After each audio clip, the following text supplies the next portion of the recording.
جی دوستو السلام علیکم.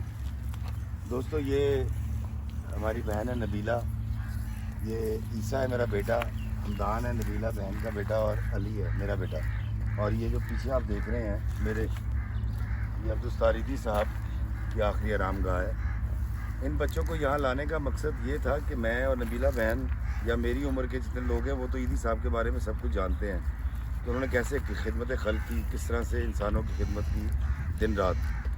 لیکن ان بچوں کو یہاں لانے کا مقصد ایک سمبل تھا, اور اس عمر کے بچوں کو اٹریکٹ کرنا تھا کہ عبدالستاریدی پاکستان کے لیے جو کر گئے, جو انسانیت کی خدمت کی انہوں نے, وہ ہم کبھی فراموش نہیں کریں گے.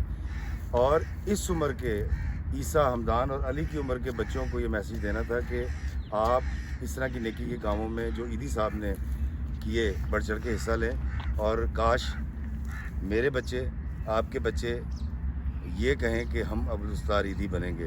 تو عیسیٰ آپ کیا کہتے ہیں کہ آپ عیدی بنیں گے؟ کرنا پڑے گا سوسائٹی کے لیے عیدی, کیونکہ یہاں پہ لوگ کوئی باہر سے آپ کی مدد نہیں کرے گا, ہم لوگوں کو اپنے خود لوگوں کی مدد کرنی پڑے گی. Very good. اور حمدان آپ کیا کہیں گے؟ میں بس یہ کہوں گا کہ ہمیں اپنے ملک کو خود ہی سنوارنا ہوگا, خود ہی مدد لینی ہوگی, خود ہی اپنے آپ کو ٹھیک کرنا ہوگا اپنی غلطیوں کو. اور ضرور انشاءاللہ ہمیں امید ہے کہ میرے جیسے عمر کے لوگ عبدالستاریدی کی طرح بنیں گے. Thank you.